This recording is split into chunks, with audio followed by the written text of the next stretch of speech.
ఇప్పుడు మీ జుట్టు రాలడం పూర్తిగా తగ్గిపోతుంది. Prismos be fall cure miracle herbal hair oil తో. నమస్తే అమ్మా. నమస్తే తల్లి. పీరియడ్స్ ఈ టైంలో మనం ఇంట్లో పూజ చేసుకోము, కొన్ని వస్తువుల్ని ముట్టుకోము, అవునమ్మా. కొన్ని జాగ్రత్తలు తీసుకుంటూ ఉంటాం. డెఫినెట్లీ. అయితే ఆలయ దర్శనానికి వెళ్ళినప్పుడు వెళ్తున్న దారిలో కానీ లేకుంటే ఆలయం దగ్గరికి వెళ్ళిన తరువాత కానీ మనకి పీరియడ్ వచ్చింది అనుకోండి, అప్పుడు ఏంటి, ఎలాంటి జాగ్రత్తలు తీసుకోవాలి, దానివల్ల ఏమన్నా ఇబ్బందా అంటే అది అన్ఎక్స్పెక్టెడ్. నా విషయం నేను చెప్తాను ఏంటంటే అది అన్ఎక్స్పెక్టెడ్గా జరిగిపోతుంది కదా, అదేమన్నా తప్ప, అది మనం ఏమన్నా ఒక సిరీస్ చేసినట్ట సిరీస్ ఆఫ్ క్వశ్చన్స్ అడుగుతున్నారు అంటే లోపల ఎంత ఆవేదన ఉందో అవునమ్మా, నాకు అర్థం అవుతోంది. ఎన్ని సందేహాలు. అమ్మా, పీరియడ్స్ అని అంటున్నాం అంటే ఒక సమయాన్ని బట్టి ఒక కాల పరిమితిలో మళ్ళీ మళ్ళీ రావడాన్ని పీరియాడిసిటీ అంటాం, అంతే కదా. అవునమ్మా. ఒక క్రమంలో 28 రోజులకు ఒక్కసారి ఆరోగ్యకరంగా ఉన్నటువంటి స్త్రీలకి ఆ పీరియాడిసిటీ వస్తూ ఉంటుంది. అది ఆరోగ్యం. దీంట్లో తేడా వస్తే ఏదో చిన్న డిస్టర్బెన్స్ వచ్చిందని చెప్పాలి. కనుక ఇది వచ్చింది అంటే ఆరోగ్యంగా ఉన్నారని అర్థం, వాళ్ళు పరిపూర్ణంగా స్త్రీత్వం కలిగి ఉన్నారని అర్థం, మాతృత్వం పొందడానికి అధికారం కలిగిన వాళ్ళని అర్థం. కనుక అది తప్పు కాదు. కాకపోతే తప్పు కాకపోయినా ఆ సమయంలో ఒక స్త్రీ యొక్క శరీరం నుండి కొన్ని వేల రకాలైనటువంటి టాక్సిన్స్ వెలువడతాయి గనక కొంచెం దూరంగా పెడతారు. ఇది సైన్స్ అంగీకరించిన మాట నేను చెప్తున్నది. అవునమ్మా. మన వాళ్ళు దూరంగా ఉండమన్నారే గాని ఇన్ని రకాల వాయువులు వస్తాయి అనేటటువంటి మాట మన వాళ్ళు చెప్పల. దూరంగా ఉండండి, వాళ్ళ గాలి సోకకూడదు అంటారు, అంతే. ఎందుకంటే కారణం ఇది, వాతావరణంలో కూడా కొంత మార్పు వస్తుంది. ముఖ్యంగా ఆ సమయంలో వెలువడేటటువంటి టాక్సిన్స్ వల్ల థైమస్ గ్లాండ్ ఎఫెక్ట్ అవుతుంది. అంటే గుండె దగ్గర ఉండేటటువంటిది తన శరీరం నుంచి బయటికి వదులుతుంది గనక, అందుకే ఆడవాళ్లకు గుండె పోట్లు తక్కువ వస్తాయి. ఈ సమయంలో అనేక రకాలైనటువంటి క్లెన్సింగ్ జరిగిపోతుంది కనుక. ఈ క్లెన్సింగ్ జరిగేటప్పుడు చెత్త బయటకు వచ్చేటప్పుడు పక్కన ఉన్న వాళ్ళకి అది ప్రమాదం కదా, మన వల్ల వాళ్ళకి ప్రమాదం అని. అంతే. ఇప్పుడు ఇంట్లో క్లీన్ చేస్తున్నామమ్మా, క్లీన్ చేస్తూ చెత్త పైకి పెట్టామనుకో, ఎవరికి క్లీన్ చేసే వాళ్ళకన్నా బయటికి ఎక్కడికి వస్తుందో అక్కడ వస్తుంది. అందువల్ల కొంచెం జాగ్రత్తగా ఉండమని చెప్పారు. దీనికి సంబంధించి అనేక నియమాలు చెప్పారు. నియమాలు మనం ఏమనుకుంటున్నాం అంటే చాదస్తంగా చెప్పారు, ఛాందసంగా చెప్పారు, మూఢాచారాలు అనుకుంటున్నాం. కానీ కాదు, జాగ్రత్తగా ఉండాలి. ఇప్పుడు మీరు అన్నారు దేవాలయాలకు వెళ్ళడం అన్నది, ఆరోగ్యకరంగా ఉన్న వాళ్ళ విషయంలో సమస్య లేదు. ఎందుకంటే మళ్ళీ ఆ సైకిల్ ఎప్పుడు వస్తుందో ఒక అవగాహన, దాన్ని చక్కగా చెప్తాం. మీరు ఆంగ్లంలో అనేటటువంటిది ఏముందో దాన్ని తెలుగులో నెలసరి అంటాం. అంటే సరిగ్గా నెల నెలకి వచ్చేటటువంటిది అదే కదా. అలా వచ్చేది ఎప్పుడు వస్తుందో దరిదాపుల్లో తెలుసు కనుక దానికి 1-2 రోజుల ముందు నుంచి దేవాలయాలకు వెళ్ళడం అట్లాంటివి తగ్గించుకుంటారు. ఇంకా మన వాళ్ళు ఏం చెప్తారంటే ఒక 3-4 రోజుల ముందు నుంచి తిరుపతి వెళ్ళకూడదు, కొండెక్కకూడదు, ఇవన్నీ చెప్తారు. ఎందుకంటే శారీరకమైన అలసట వల్ల కొంచెం 1-2 రోజుల ముందు ఇబ్బంది వచ్చేటటువంటి అవకాశం ఉంది గనక తెలిస్తే జాగ్రత్త పడతారమ్మా. మీరన్న దాని ప్రకారం ఈ రోజుల్లో మనకి అలా తెలియకుండా కూడా జరిగే ప్రమాదం ఉంది. ఎందుకుంది అంటే ఇదెందుకు జరుగుతుందో అందరూ ఆలోచించండి. ఎందుకంటే మనం ఇతరమైనటువంటి కొన్ని ఒత్తిళ్ల కారణంగా పోస్ట్పోన్మెంట్ కి చాలా మంది ఆడపిల్లలు మందులు వేసుకుంటున్నారు. అవునా? అవునమ్మా. దానివల్ల సైకిల్ దెబ్బతింటుంది. సైకిల్ దెబ్బతిన్న కారణంగా ఎప్పుడు సైకిల్ వస్తుందో తెలియదు, క్లారిటీ ఉండట్లేదు. ఇంకో సంగతి, పోస్ట్పోన్మెంట్ కోసమే కాదు, స్కిన్ గ్లో కావాలని చెప్పి ఈ ట్యాబ్లెట్లు, పోస్ట్పోన్మెంట్ ట్యాబ్లెట్లు వేసుకుంటారు. దానివల్ల స్కిన్ చాలా మెరుస్తుందట. నేను వినలేదు, ఇప్పుడే వింటున్నాను. వినండి, కరెక్ట్. కావాలంటే యూ కెన్ రిఫర్. స్కిన్ బాగుంటుందమ్మా, స్కిన్ టోన్ అప్. కానీ దానివల్ల లోపల చాలా పాడైపోతుంది. పైన బాగుందేమో, బహుశా పై మెరుపులేమో. అదే అంతే. మరి ఇప్పుడు దానివల్ల వచ్చే సైడ్ ఎఫెక్ట్స్ లో ఒకటి ఏమిటంటే స్కిన్ క్లియర్ అవడం. బాగుందా? బాగుంది. ఏం నవ్వారు తల్లి. ఆశ్చర్యంలోంచి వచ్చిన నవ్వది. అంతే అంతే. ఆ నిస్సహాయతలోంచి వచ్చిన నవ్వది. కాదమ్మా, మనకి రెగ్యులర్ గా జరగాల్సిన పనిని ఆ. మనం సృష్టికి విరుద్ధంగా చేయటమే కదా. చేస్తున్నాం. సృష్టి మీ సృష్టి దాకా వద్దండి, నేచర్ కి విరుద్ధం, నేచర్ కి నా విరుద్ధంగా. కాన్స్టిట్యూషన్ కి, నా ఆరోగ్యానికి విరుద్ధం.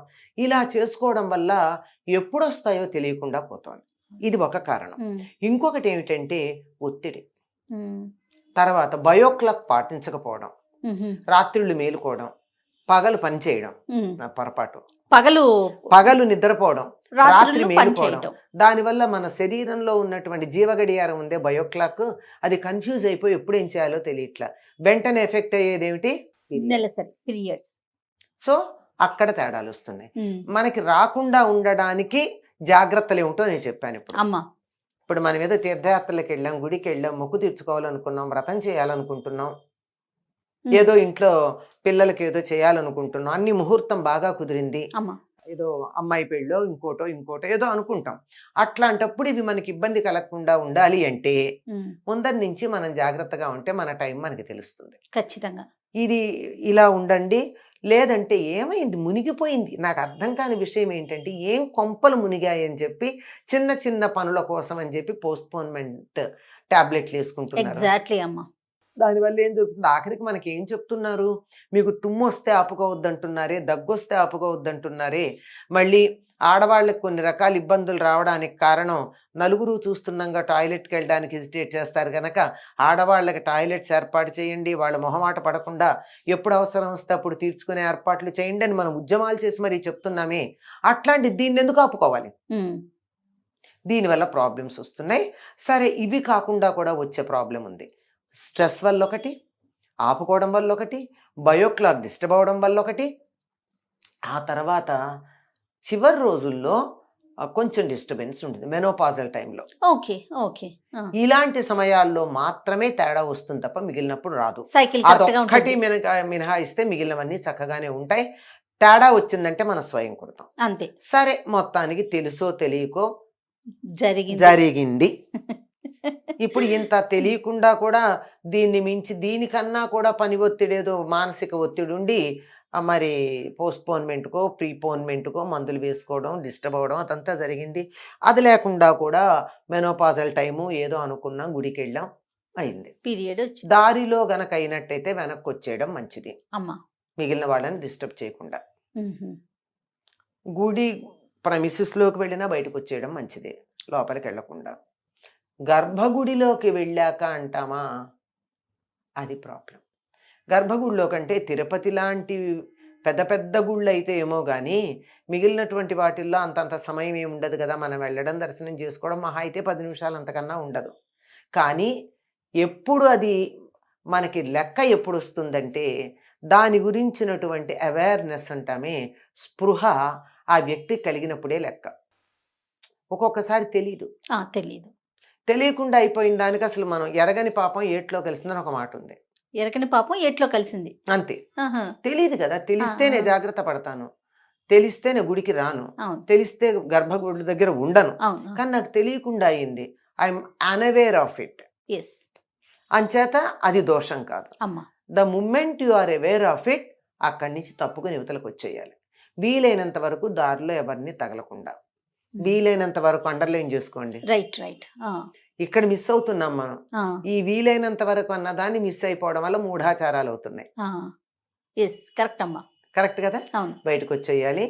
అక్కడ మనం ఇప్పుడు వెంటనే చాలా మందికి ఏం జరుగుతుంది, ఇక్కడ ఇలా వచ్చేయంగానే నేను పాపిష్టిదాన్ని, నేను దేవుడిని దర్శించుకోవడానికి వెళితే నాకు ఇలాంటి జరిగింది, నాకు అదృష్టం లేదు, నేను పాపిష్టి, నా వల్ల ఎంతమందికి హాని జరిగిందో, ఇలా తనని తాను నిందించుకుంటూ ఆత్మ నిందలో చాలా మంది పడిపోతూ ఉంటారు. అవునమ్మా.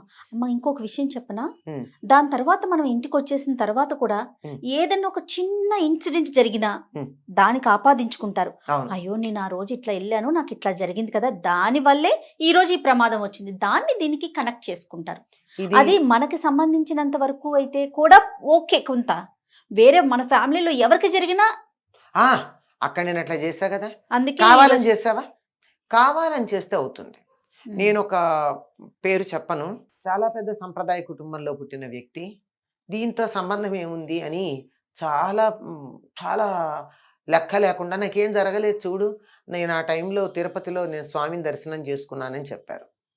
ఇంట్లో మళ్ళీ పూజలు పునస్కారాలన్నీ ఉంటాయి. ఇది సహజమే కదా, ప్రకృతి సహజమే కదా అని కైలాస మానస సరోవర్ వెళ్ళి దర్శనం కాకుండా అక్కడ చనిపోయారు. కావాలని చేయటం వలన, అంతేనా? దీనికి దానికి కనెక్షన్ ఉందో లేదో దేవుడికి తెలియాలి. అంతే అంతే అంతే. కానీ పొరపాటైతే పొరపాటే కదా. అంతేగా. కావాలని చెప్పి దీనివల్ల ఏం వస్తుంది నేను చూస్తానని ఛాలెంజ్ చేశాను. సహజమే కాదనలా, ఇదంతా సహజమే, ప్రకృతే, మన శరీరమే. కానీ మన శరీరం నుండే వచ్చింది కదా అని చెప్పి మనం కాలకృత్యాలకు వెళ్ళొచ్చిన తర్వాత చేతులు కాళ్ళు కడుక్కోకుండా ఉంటామా? ఎక్కడ పడితే అక్కడ కాలకృత్యాలు తీర్చుకుంటామా? కాదు కదా. అవి తీర్చుకున్నాక కాళ్ళు చేతులు కడుక్కుంటామా లేదా? వీలైతే స్నానం కూడా చేస్తాం, లేదా కనీసం కాళ్ళు చేతులు కడుక్కుంటాం కదా. మన శరీరం నుంచి వచ్చిందే కదా, దాన్ని ఏం తప్పే ఉంది అని అంటే ఎలా ఉంటుందో, ఇది నా శరీరంలోంచి వచ్చిందే గనక ఇది నాకు తప్పు లేదు అంటే ఎలా ఉంటుందో ఆలోచించండి. తప్పనంతల్లా శుచి శుభ్రం అన్న దానికోసం ఆలోచించాలి. దీని గురించి ఎక్కడా దిగులు పడాల్సిన పని లేదు. ఒకవేళ వచ్చినా అక్కడ అది నేను కావాలని చేయలేదు కదా, నాకు తెలిసి నేను చేయలేదు కదా, ప్రకృతి అక్కడ చేసింది కదా. అందువల్ల దాని గురించి బాధపడక్కర్లేదు. మహా అయితే ఏ ఆలయానికి వెళ్ళినప్పుడు ఇది జరిగిందో మనం బయటకు వచ్చేస్తాం కదా, వచ్చి స్నానాధికారులు చేస్తాం కదా, అన్నీ పూర్తయ్యాక మళ్ళీ వెళ్ళి దర్శనం చేసుకుని, ఒకవేళ నాకు తెలియకుండా జరిగిన దానివల్ల ఏదన్నా చిన్న దోషం అయ్యి ఉంటే నువ్వు దయార్ద్ర హృదయుడు గనక నన్ను క్షమించమని నమస్కారం పెట్టుకుని అక్కడికి వదిలేసేయండి. దాన్ని ఇంటికి తీసుకురావడం, కొనసాగించడం లాంటివి చెయ్యాల్సినటువంటి పని లేదు. అనుకోకుండా దీనికి సంబంధించి చౌడేశ్వరి దేవికి సంబంధించి ఇతివృత్తం కూడా ఒకటి ఉంటుంది. ఇక్కడి నుంచి ఒకళ్ళు రాజులు వెళ్ళి అక్కడ కాశీలో ఏదో చేస్తూ ఉంటే అక్కడ వాళ్ళ ఆడవాళ్ళకి మధ్యలో ఎవరికో వచ్చిందట. మరి అక్కడ యజ్ఞకుండంలో కూర్చుని చేస్తూ ఉండగా అలా అవుతున్నప్పుడు వాళ్ళు గమనించుకోవడం కూడా అవ్వలేదు. తీరా చేస్తే అది వచ్చేసి కొంచెం సేపు అయిపోయింది వీళ్ళు గమనించేటప్పటికి. దాంతో దోషమైంది అనుకున్నారు కదా. అప్పుడు తెలియకుండా జరిగిందని చెప్పి అక్కడ ఉన్నటువంటి కాశీ పండితులు దానికి పరిహారంగా ప్రాయశ్చిత్తం చాలా చేశారని, దానికి ఫలితంగానే ఇక్కడికి వాళ్ళకి ఇబ్బంది అయినప్పుడు ఆ రాజు ఇక్కడ వాళ్ళకి ఆశ్రయం ఇచ్చాడని, అక్కడంతా చౌడేశ్వరి దేవికి ఆలయం కట్టించి వాళ్ళు తమతో పాటు చౌడేశ్వరి దేవిని తెచ్చారని, అప్పటి నుంచి మన ప్రాంతంలో చౌడేశ్వరి దేవి పూజలు ప్రారంభమయ్యాయని మనకి చరిత్ర చెప్తోంది. వాళ్ళని నందవరీకులు అంటారు. ఇప్పుడు అన్నమయ్య వారు నందవరీక వంశానికి చెందిన వాళ్ళు. ఎందుకంటే ఇట్లా తెలియకుండా జరిగితే పరిహారాలు ప్రాయశ్చిత్తాలు ఉంటాయి, తెలిసి చేసిన దానికి ఉండవు. దాని గురించి బాధపడక్కర్లేదు. మనకి తెలిసి చెయ్యకూడదు, దానికి ముందు జాగ్రత్తలు తీసుకోవాలి. అనుకోకుండా జరిగితే మాత్రం పశ్చాత్తాపాన్ని మించినటువంటి పరిహారం మరొకట్లేదు. పశ్చాత్తాపం అంటే జీవితం అంతా ఎడక్కర్లా. ఇంకా ఏదో 90 ఏళ్ళు వచ్చా కూడా నేను ఇంకా పశ్చాత్తాపడుతున్నాను అని అక్కర్లేదు. అక్కడికక్కడ తెలియకుండా జరిగిన దానికి దీనికి సంబంధించి మన వాళ్ళు ఒక వ్రతం కూడా చెప్తారమ్మా. ఎందుకో నాకు ఆ వ్రతం అంత నచ్చదు, కానీ తప్పదు. లక్షవత్తులు ఋషి పంచమి వ్రతం అని చెప్పి ఆడవాళ్ళు చేస్తూ ఉంటారు. ఆడవాళ్ళు అంటే ఇందులో భర్త కూడా కూర్చుంటాడు పక్కన. ఇవేమిటంటే తెలియకుండా జరిగినవి ఉంటే పరిహారం జరుగుతుంది అని చెప్తారు. అంటే తెలియకుండా జరుగుతాయి. ఇప్పుడు తద్దినం పెడుతూ ఉంటారు, అక్కడ తద్దినం వంట చేస్తోంది ఆవిడ, మహానైవేద్యం చేస్తూ ఉంటారు. అక్కడ ఈవిడ వంట చేస్తూ ఉంది. వంట చేస్తూ ఉండగా అనుమానం వచ్చింది. బయటకు వచ్చి చూసుకునేటప్పటికి ఉంది అది 5-10 నిమిషాల క్రితమే స్టార్ట్ అయ్యి ఉంటుంది. నేను బయటికి రావడానికన్నా ముందు 4 నిమిషాలు నేను ఆ వంటగదిలో ఉన్నాను కదా, పాపమా అనిపిస్తుందిగా. అట్లాంటివి ఏమన్నా ఉంటే పోతాయిట, అలాంటివి ఉంటే.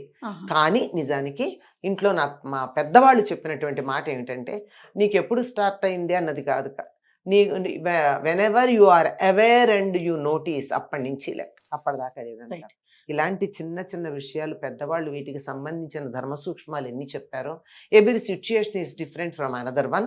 కనుక అవి తెలుసుకోండి. ఎవ్వరు ఏ విషయంలో కుంగిపోవాల్సిన పని లేదు, బాధపడాల్సిన పని లేదు, ఎవరిని మీరు తప్పు పట్టాల్సిన పని లేదు. ఇది వ్యాలిడ్ పాయింట్ మా.